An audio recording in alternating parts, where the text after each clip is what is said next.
All right. Welcome to the newest episode of Herbie Sports Talk. Thank you guys for joining in. As always, Tyler, Big Herbie, Herback over here, and to the left. Travis, little Herbie. Little Herbie.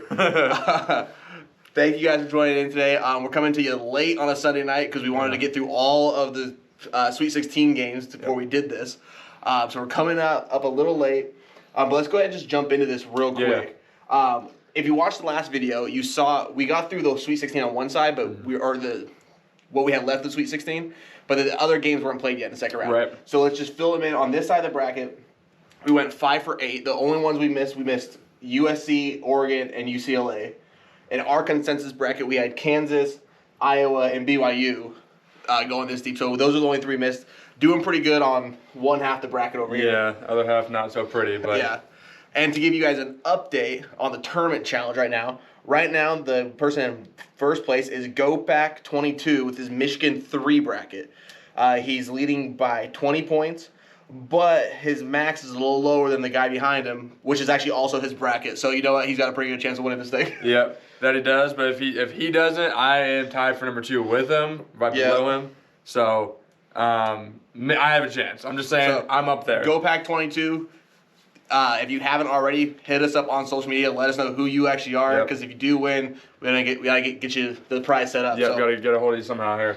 So let's run through this game and kind of get an overlap of what happened in some of these games and what our thoughts are, and we're gonna move forward through the bracket as we go. So you're gonna get you every single Sweet 16 game. We're going through all 8 games, might be a little long. Okay, guys, hang in there with us. We're trying to be quick. We're not gonna bore you too much. But we're starting up here with the Baylor and Villanova game. So Baylor won 62-51. And we knew Baylor was good, but after the game, we were like, okay, Baylor's scarier than what we might have not thought so initially, you know what I mean? Right. I mean, it certainly seemed all year long, you had Gonzaga and Baylor as your consensus top 2 teams, right? And no one really argued that. Everyone, Michigan was in there every once in a while, but then kind of fell off. Baylor looked a little shaky after their COVID break.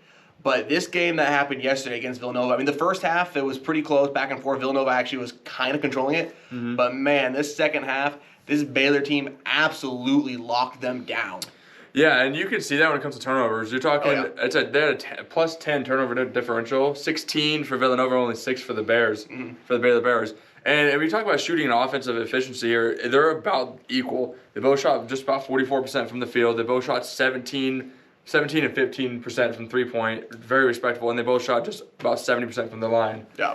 So, I mean, offensively it was the same, but yeah, you're talking when the Baylor came out in the second half, they shut it down. Defense stepped up, they forced turnovers, they got the points from the turnovers, and that ultimately just led them to the easy win. Yeah, I mean, Baylor had 8 steals and 5 blocks in this game. Yeah, those are crazy numbers. Yeah, absolutely insane. You're talking, the rebounds were exactly identical to 31-31, so it all came down to that single defensive effort of getting turnovers and making points off of them. Yeah, it certainly seems like for our money going forward on this side of the bracket, I mean, I would have Baylor in there over any other team that we have left. Yeah, and they will be facing, as we go to the next game, they're actually going to be facing Arkansas here. Yep. Which we initially had Ohio State making it there. Gonna mark that one off real quick. Yeah, we all know how that one turned out, unfortunately. But we're just jump in. They're going to face this Arkansas team that had a tight game. It was Oral Roberts. Oral Roberts came to this tournament to play, man. They really did, man. Took them to the brink. It was honestly a really exciting game to watch. I mean, last second shots. It was. I mean, this game had everything you wanted in it. Yeah, I mean, we were out celebrating Tyler's birthday. If you saw us on Instagram, but we were watching the game in the hotel room before we went out and whatnot. We were sitting there. We were all just watching it, and then we get 30 seconds left. It was a 2-point game. We're like, holy crap! Like this is really just a 2-point game. Like, what is about to happen right here? And obviously Arkansas hits the game-winning pull-up jumper there, and they go on.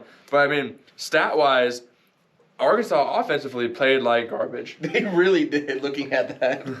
You're talking 37% from the field, 11% from three-point land. They went 1 for 9 from deep. So, I mean, luckily, I think they've realized they were shooting terrible, so they stopped shooting. It's not like they went 3 for 25, like some teams and they're actually traditionally a good 3-point team this season, so this is certainly an anomaly for them. Right. They did shoot great from the free throw line, about 87%, though.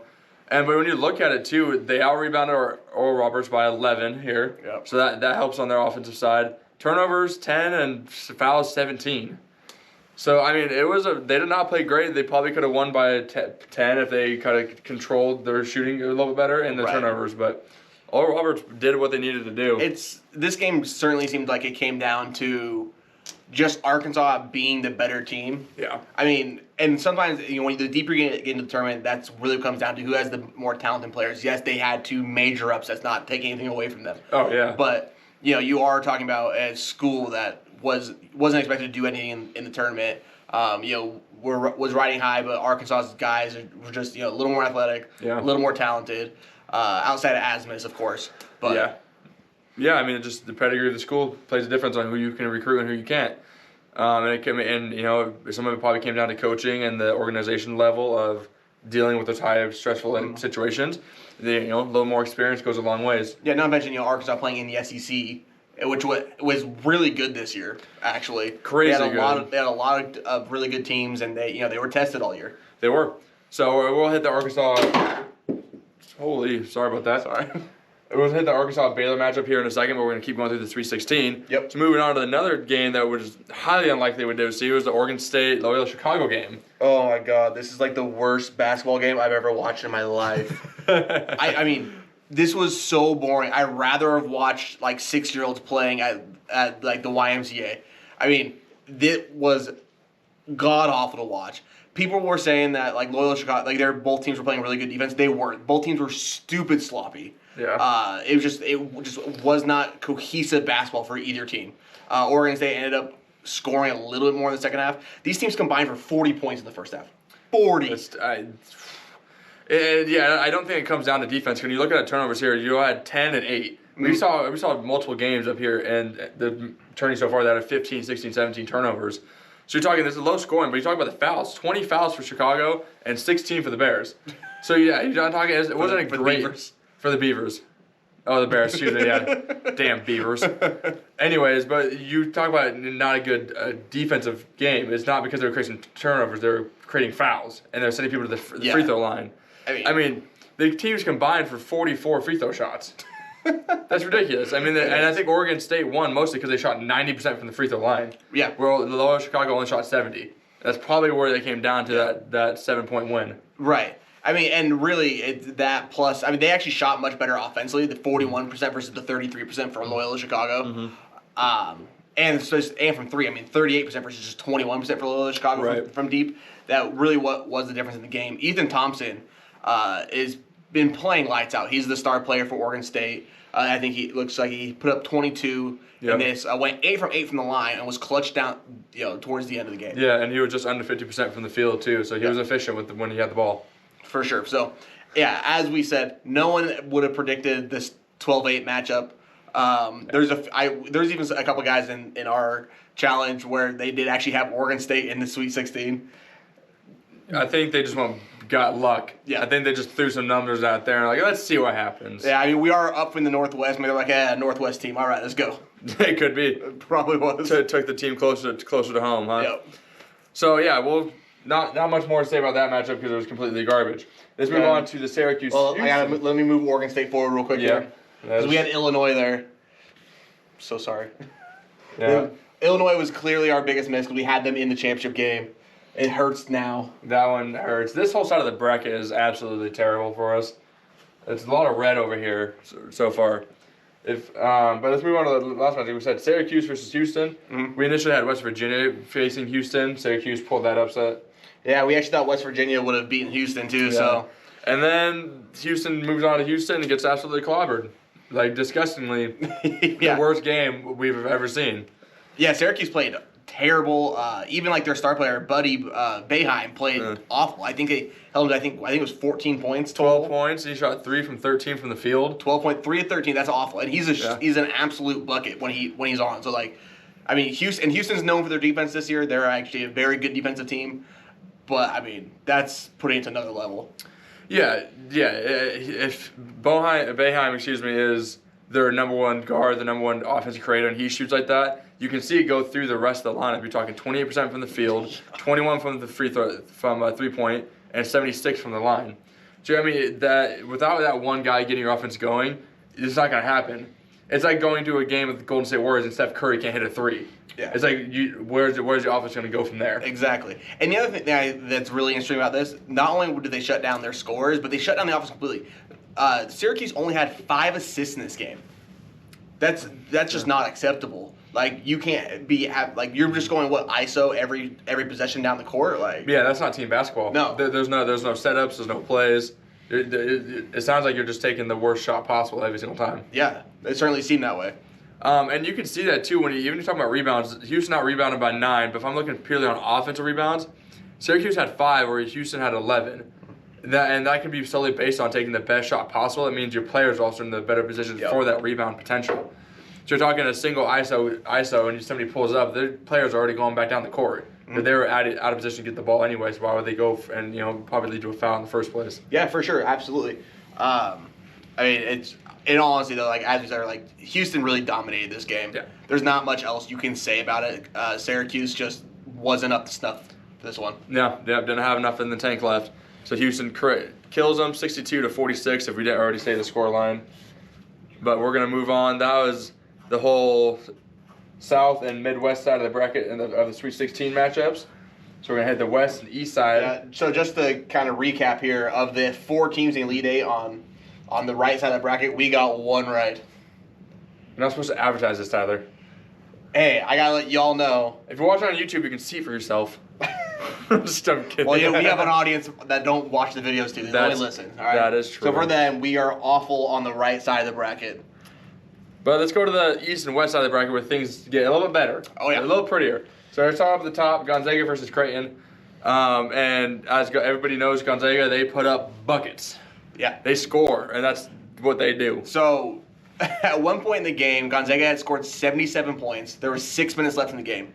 They had already was already the highest scoring team of the entire Sweet 16. There was still 6 minutes left to play in the game. Yeah. Gonzaga is the literal definition of buckets. It's one of the best passing teams I've ever seen in college basketball. And the cool thing about this team, their offensive flow is much more like an NBA offense. They don't really run sets. They just come down, and Mark Few lets them go and just kind of freestyle it, and they just are so good at playing together. So they had 23 assists in this game. Yeah, I mean, that's unheard of. We just talked about other teams that had single-digit assists. Syracuse had 5. Gonzaga had 23. Yeah. And I mean, and the funny thing is, too, if you watch Gonzaga comparatively to what they played through the regular season and the first couple games of the tournament, offensively, they played not as good as they had. They had 16 turnovers, which is much more than you ever see of that type of I think team. For the season, they actually averaged about 12, which is high. That's like the one thing that they have issues with. That's probably because they play more of a free-flowing offense. So maybe some wrong reads. Plus, we have some guys that like to get a little aggressive with their passing, and that kind of leads to it. But I mean, most people can't keep up with the offense. Yeah. So. Yeah. So the one. So I mean, that could be an issue later down the road. We're facing a more high caliber team. That's not a Creighton Blue Jay. Where if those 16 turnovers lead to that they're just as volatile in point scoring, keep up with Gonzaga, then that might be an issue. Right. I mean, realistically, the rest of the teams that are left in the bracket, obviously Baylor is the first one that comes to mind. And I kind of lean towards Alabama, even though they lost. Even lost, I feel like Alabama would, because Alabama can absolutely score with almost anyone. They're the one offense in the NCAA that could probably keep up with Gonzaga, but that's not an issue anymore. That's not an issue anymore, yeah. Which we'll get to in a minute. Yeah, but I mean, talking stat-wise, Gonzaga dominated. They shot 60% from the field, which is just ridiculous to say in the first place. 37% from three-point land, and only 60% from the free throw line. Granted, they only had 10 attempts. They didn't get there very often, but still, that could have been something they could have improved a little bit more. They won the rebound battle, outdid the assisting battle. They did have more turnovers, like we mentioned already, but they also had a 27-point lead, and the Creighton Blue Jays never led by a single digit. So, yeah, I mean, it's just they dominated. Gonzaga dominates, and like I said, like I've been saying since this tournament started, I got Gonzaga going all the way. To me, they are by far the best team in the country. Yeah, I agree. I agree, and I think it's obvious the way they're winning and how dominant they have been winning. It's very obvious that they are on another level. They're a tier of their own right now. They're undefeated. They've now won, I think it's 26 games in a row by double digits. That's ridiculous. Yeah. So, but they're going to go on. They'll be facing USC. Yep. Who pencil them in real quick. Yeah, we're gonna pencil them over. So the USC just was the last game of Sunday night. Yep. They came out and they clobbered Oregon. He dominated. Which is interesting when you started watching the game. They started the game like 0 for 5 from the field, and then instantly went on a tear. They were up half by double digits already, and just came out the second half and kept going. Yeah, I mean, they really did dominate this game. Interestingly enough, when they've only played one time earlier in the year because they had COVID cancel the other game. Right. And it was almost the exact same thing happened in that game. USC started off a little slow and then absolutely dominated after that and won by, actually they matched their point total. They beat them by the first game. Okay, so yeah, dominant both games, both times through. And you're looking at the stats, and these shot lights out. They shot 50% from the field, like right up where Gonzaga was, which was ridiculous. Yep. The more ridiculous thing is they shot 59% from three-point land. They shot better from three than they did from the field. Yeah. I mean, 10 for 17. They were killing it. They were feeling it. They had something going. 83% from the line. They actually lost the rebound battle, but only by 3, so nothing to cause major differences. And they had 14 turnovers and 11 fouls. Which is actually the exact flip-flop of Oregon. Right. Oregon had 11 turnovers and 14 fouls. Yeah, I mean, and Oregon's star players really can't play. I mean, Durante played a brilliant game. Amuye, who I don't know much about this Oregon team, so I didn't know about him. He went, what was it, 28 and 12, I think, was his stat line. Like, he absolutely dominated this game from the inside, which is impressive when you have the Mobley brothers down low for USC. True. And he was dominant. Yeah, he'll have a bright future. He looks like a good young player, good stud. Well, he's actually, I believe he's a senior. He's probably done after this year. He was a transfer from Rutgers. Okay, and he might be getting some NBA buy-ins here after that dominant showing. Yep. So I mean, looking at it, USC put up 82. So that could be a game for the Gonzaga up top that they might, if they shoot lights out like they did again, that might be a shootout type of game. Offensively. Yeah, I mean, we'll get to the preview on that here momentarily, but it's going to be an interesting game. It's going to be definitely the hardest test Gonzaga has faced so far in the tournament. It is. So let's go down to our second to last Sweet 16 game, Michigan and Florida State. And let's just say Michigan, just like the Gonzaga did, showed that they were on another level comparatively. For sure. Florida State's one of those teams, like they're super long, they're super athletic, so they're always going to be good on defense. But they're super streaky on offense. And tonight they did not have any offense. I mean, they just looked like they weren't together at all. There was no movement. Just this sloppy passes. I mean, they just looked completely discombobulated. Yeah, and you can kind of see that too. I mean, they did hit 10 assists, but it's still on the lower end of what you would want to see from a team. But they had 22 fouls.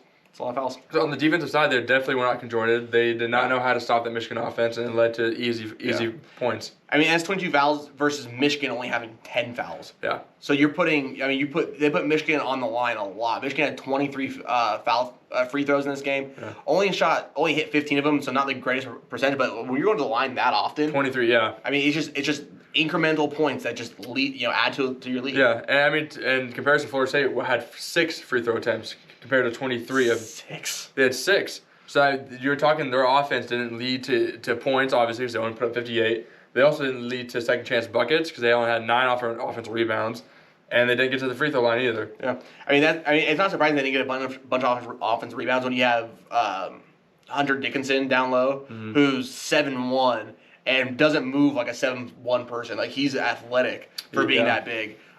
So I mean, it's not surprising that he's gobbling up rebounds down there. Yeah, no, not a huge surprise.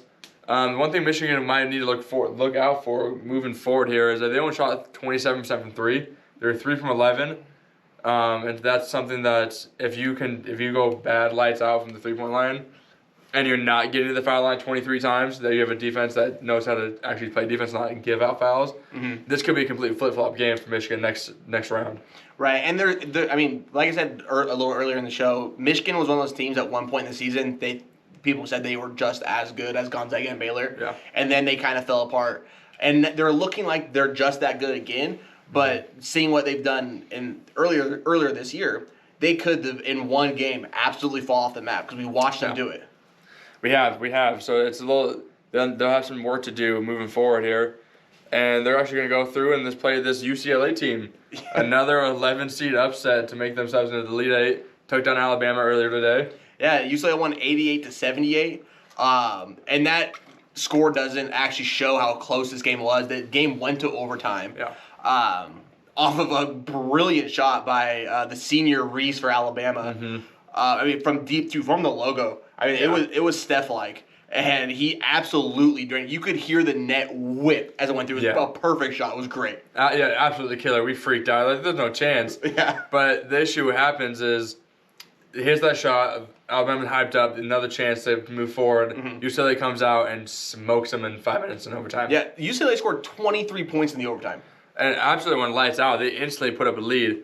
I think their largest lead was 13. I'm pretty sure they came exactly in the overtime period. Yeah, it did. UCLA. This game was really fun. It was very back and forth. Like UCLA went on a run, then Alabama came back to tie it up, and then Alabama went on a run, then UCLA brought it back. It was a really back and forth game. Yeah. And guys were hitting towards the end, started hitting crazy shots. Yeah. UCLA did not shoot well in this game, especially from deep, but they were jacking up a lot. They put up 29 shots from three. Which is crazy. I mean, they actually shot 34%, which isn't terrible. It's not terrible. That's not terrible. But yeah, Jaquez Jr. for the UCLA Bruins in overtime was hitting some dirty threes. He had this one crazy fadeaway one, like with a hand in his face. We were like, why did you even shoot that? But he absolutely drained it. And the biggest issue when we're watching this game is Alabama could not hit a damn free throw. Yeah. It was disgusting. To put it in perspective here, they actually both combined for 25 attempts. 50 total trips to the free throw line. A lot of that for the Bruins came in overtime when the Alabama was just fouling to foul. But still, Alabama shot 80% out of the 25, and Alabama only shot 44. UCLA shot 80. Excuse me. UCLA shot 80. Yeah. And Alabama only shot 44. Including two big ones. Herbert Jones, who's the SEC Defensive Player of the Year and the senior leader of this Alabama team, had a chance with under 30 seconds to go. They were down one, had two foul shots, missed them both. Yeah. And that led to the lucky three that Reese absolutely drained. But they could have won the game in regulation. You need to hit one of those bare minimum. Yeah. You know, to at least tie the game. But like you can't, especially when you're the senior lead on your team. It is your responsibility to hit that shot. Yeah. No, it absolutely was. And he shot heavy on both of them. And I mean, the rest is the history book now. Yep. So UCLA, pulls another upset, and they move on to the Elite Eight. Yep. They will face good old Michigan. So let's talk about some Elite Eight matchups here going to happen. Yeah. You want to go and stay? We'll stay on the West here. We already talked about Gonzaga UC a little bit. Let's jump back into it. Yeah. As you said, this is definitely going to be Gonzaga's hardest matchup of the tournament so far. USC is really long. They mostly play this 2-3 zone, kind of like Syracuse does. Yeah. And that if you're not used to seeing it, which Gonzaga hasn't seen any team this year play it, right. maybe in like small stretches, but not like for the majority of the game. They haven't seen that, so it's going to take time to like learn how to do that. Plus, unlike in this game against Creighton, they don't have a week to prepare. They get 1 day. They get 1 day. And we've seen Gonzaga struggle with the zone defense in previous years. I remember years where Illinois actually met in the tournament, and they were running a 3-2 zone or a 2-3 zone, and they got absolutely clobbered by them. Yeah. So my thing is, and we actually mentioned this earlier tonight, is that the one player from Gonzaga we have not seen go off, which we all expected him, would be Corey Crispert. An absolute sharp shooter, but he's got a great bounce dribble, great passer. He's just overall a solid player. We have not seen him light up the court yet. When you're talking a big long team, defensive team as USC, where they're running that zone, Kispert needs to be that guy. He needs to be like pulling Steph Curry, running around, getting open, and he needs to be, if he hits those shots, that'll open up the lanes for in that second half. You'll start getting that dribble drive between Suggs and Timmy. Absolutely, and another thing too, the one thing that's going to benefit Gonzaga in this, like I said, they are one of the, if not the best college basketball passing team I've ever seen. I mean, all 5 guys that they put on the court have great vision and all love the pass. Yeah. Especially when you have Jalen Suggs and Andrew Nembhard, which are basically like point guard 1A and 1B. They both are basically point guards. Yeah. And they both make great decisions. Suggs in today's game against Creighton had this crazy like half court bounce pass to Nembhard coming up on the baseline. Like it's a pass that not many guys can make, and he's doing it as an 18-year-old kid. Right. It's gonna be a really good game. For USC, I think for them to keep up with Gonzaga scoring, even if Gonzaga is more limited because of that zone defense, USC is going to have to replicate their 58% shooting from 3-point. It's not going to happen. That's the issue. It's like, can you ever replicate almost a 60% three-point shooting performance? No. But I think that they're going to have to shoot somewhere close to that to even keep up with the Gonzaga, even if they're diminished by that zone defense. Yeah. I mean, you're absolutely right. That's going to be tough to do. I mean, they don't. I don't know enough about USC in terms of what their previous games were, but I don't believe they scored 80 a ton. Where Gonzaga scores 80 every night. Yeah, Gonzaga I think averaged 85 through the season. 92 through the season actually, which is actually just ridiculous. And they put up 98 and 85 and now 82. Yeah, they crossed the century mark multiple times in the year. So yeah, it's gonna be hard. I mean, it's gonna be hard for anybody to keep up with Gonzaga offensively. It's just the way it is. I mean, they're just too good. Yeah, too much firepower. So, yeah. But we'll see. I mean, we'll see how that plays out. It'll either be USC's defense either takes down Gonzaga offense or USC's three-point shooting needs to basically win them the game. Is my two things here. So let's move on to the other side then. We got Michigan, UCLA. Yeah. Obviously, UCLA is not expected to be in this. They're only the second team ever to go from the first four in, so they did a playing game, to the Elite Eight. The only other one to do it was VCU, which did it in the very first year we even had playing games. Yeah, 2011, Shaka Smart did that crazy run. Yeah, they actually went to the Final Four. They did. So, I mean, looking at the Bruins here, they ran away with it. A lot of fouls. Obviously, I think that's what led to the bigger score line here. But Michigan, let me re-pull up the stat here to make sure that we're not missing it here. If I can find my thing here, so excuse me. They only had 10 fouls. They only had 10 fouls, and Florida State only got to the line 6 times. Mm-hmm. So we're talking if it goes to the point where it's a tight, close game, Michigan's like the same team as Alabama, where they were fouling consistently before it came down like the last 30 seconds and you're just fouling to get possession back. That might be the biggest thing. UCLA needs to find other ways to score. That's not just sitting there on the free throw line. I don't think Michigan's going to make that same mistake that Alabama did. Yeah, you're probably right. And Michigan is a very big team. They have a lot. I mean, we already talked about Dickinson, but they have a lot of guys that are really big. The younger Wagner brother is out there, and he's lengthy as crap. He's built just like his older brother, Mo, but he's a shooter. Like he's actually a guard. He's like a 6'9" guard. Ouch. Crazy length. And the thing is, like UCLA, their biggest guy, Riley, their starter, is like 6'9". He's playing center for them. He's gonna be smaller than like 3 other guys in Michigan starting 5. So it's gonna be a tough matchup for UCLA. They're gonna have to shoot lights out. Yeah. Better than they did. They have to shoot better than they did tonight to make this game close. Yeah, agreed. I don't think they naturally have the offensive firepower to keep up with a Michigan team who has been playing great so far through this tournament. So that's gonna be a tough matchup for them. I definitely don't see UCLA making that another upset. They already have, but I don't see it happening again. So I guess what we're saying is we have Gonzaga and Michigan winning.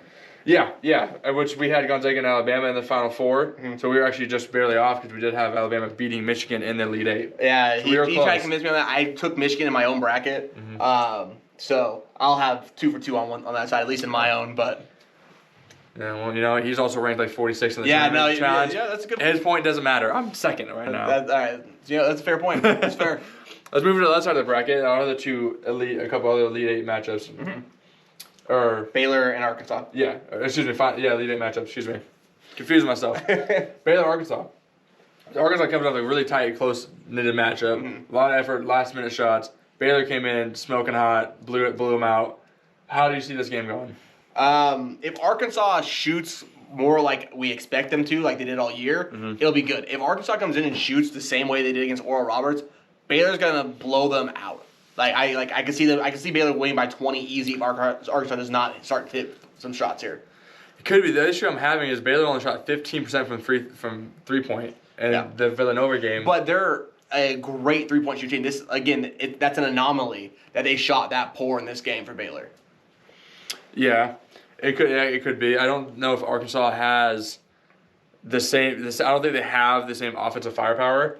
But if Baylor shoots that dog crap again, then Arkansas is gonna have a close knitted matchup. Yeah, I mean you're right though. I mean if they both shoot poorly, the game will be kind of boring probably. But the one thing that made Baylor that makes Baylor a really good team, they realized they were shooting poorly and they stopped shooting from the outside. They're like, no, we're going to the bucket now. We're getting down low, we're driving, we're kicking, getting easy layups, open mid-range shots. Where Arkansas is similar to Bama, where they kind of like to live and die by the three a little bit. Yeah.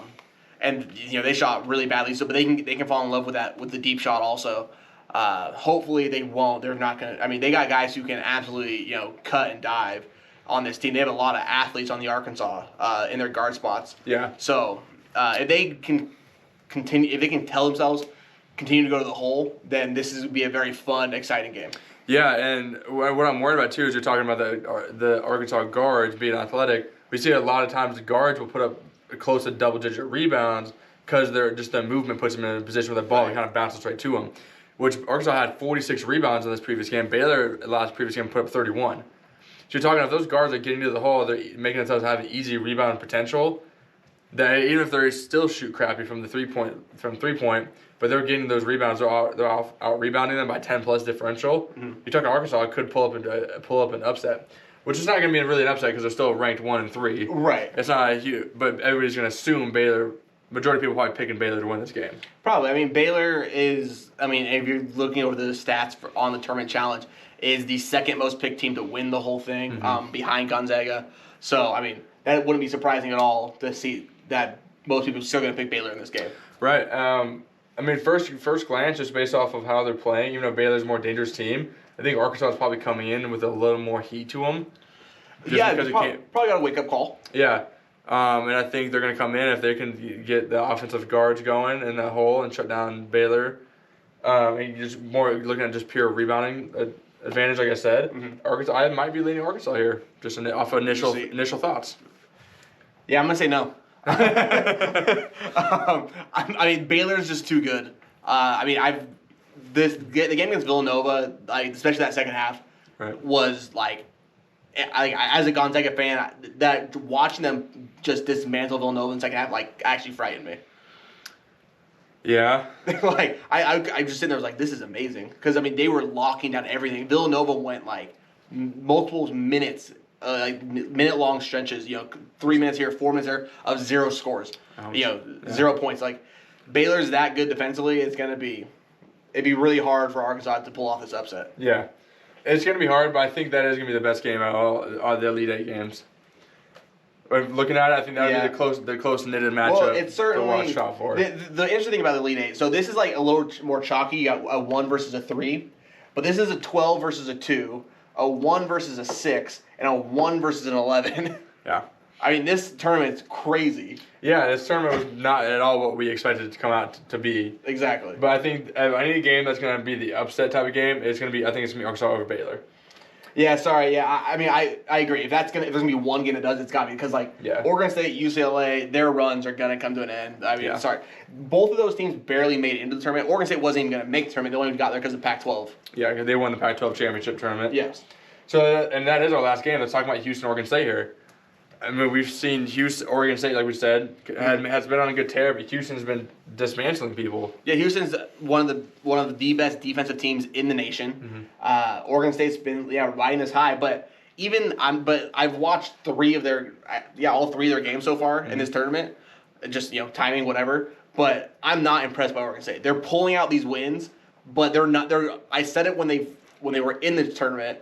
First made it in, and I was like, they thought they were going to lose round 1. They're still not a good team. They're just not. Yeah. I mean, sure, they're winning games, but it doesn't mean that you're good. Yeah, there's a whole different ball game, and you're talking about the way Houston just dismantled Syracuse, and so it makes Syracuse's offense look like absolute garbage, like it was non-existent almost. Yeah. We're talking about Oregon State team that's been on a good tear, but offensively not high-powered. No. So if Houston goes in there and shuts down Oregon State just like Syracuse, it's going to be a blow-away win. Oh, yeah. Yeah, I think I could honestly see 3 blowouts. I could actually see this game being a blowout too if Arkansas shoots like crap like they did today or yesterday. But I don't think they will. I think they'll bounce back. But I could see these 3 games being blowouts. Yeah, it's going to be interesting Elite Eight. Like we're talking, there's a lot of higher seeds in here than we never expected. Mm-hmm. And a lot of teams that are high-powered offensively, potentially. Yeah. Or they're complete dog crap. It's outside of Gonzaga, we've seen just put up 82. Michigan, we just saw put up 80. UCLA put up 88 versus Alabama. Arkansas, Baylor, not so much today. Houston can put up points. But they're more defensive. More defensively, but they're still winning by 15, 20 because the defense is so great. Right. So it's interesting. We could see every one of these be double-digit wins. Yeah, I almost expect it. Yeah. And which is bad. And the crazy thing is, we were saying just on the last episode in like the second round, there were so many really close games, and even in the Sweet 16 games, there was a lot of blowouts in this group too. There was, yeah. I mean, there's only the one really close game with Arkansas, Oral Roberts. Everything else was not all that close. No, yeah, actually, that's a good point. The teams came in, and you definitely saw the different tiers of teams in comparison. Absolutely. One quick note: shout out to the Pac-12. We got 3 teams in the Elite Eight. They haven't done that since 2001. I think is what it was a long time ago. I actually think UCLA won the championship in 2001. That's like they had Russell Westbrook on that team. Wow. Wait, no, that's too long ago for Russell. Never mind. Before, who was on that? Maybe Flalo was on that team. Maybe. Jordan Farmar, maybe. Farmer, yeah. That's going way back. That's going way back. But that's our bracket. So right now, I mean, at Elite Eight, we got what 1, 2, 3 out of 8 in total. That's rough. It's pretty rough. It's rough there, bud. That's rough there, but hey, all that matters though is if you call the right championship winner. Yeah, that gives you the biggest points. We got Gonzaga. It'd be nice if we would have gone Baylor here, just because that's the most likely matchup in the championship game now. But whatever. I'm kind of glad we're not winning. It'd been really lame if we won our own tournament challenge. Yeah. So I'm glad most of you guys came in to kick my ass for sure. But yeah, I mean, I'm up there, but yeah, again, I don't really want to win either because then what was the point of the tournament challenge really to begin with? Even we'll probably figure something out if one of us do end up pulling it out or if I pull it out. For sure. Who knows? But yeah, shorter episode, not much to go over. We got to let these games play out before we can do a lot more with the tournament. Right now, but that's our updates. Give us your thoughts on what you think and how good you are if you're playing the tournament or you're not playing the tournament challenge with us. How's your bracket looking? I'm curious. Yeah, let us know. There's been some crazy upsets this year. Absolutely, yeah, for sure. I mean, we didn't have a perfect bracket after the first round, so that's pretty tough to do. Yeah. So, but yeah, that's gonna wrap it up. We'll be back next weekend with more March Madness and other stuff. There'll be other content coming out here throughout the week as well. Yeah, for sure. I mean, next week's episode will be really fun because we'll have the Elite Eight to go through plus the Final Four because we probably won't be able to record a college basketball episode until Sunday night again. Yeah. So we'll have we'll actually be able to preview the national championship game. Yeah. So yeah, a lot of big games coming up, and we'll go over those next week. But besides that, we'll see you guys next week, I suppose. Absolutely. Peace out.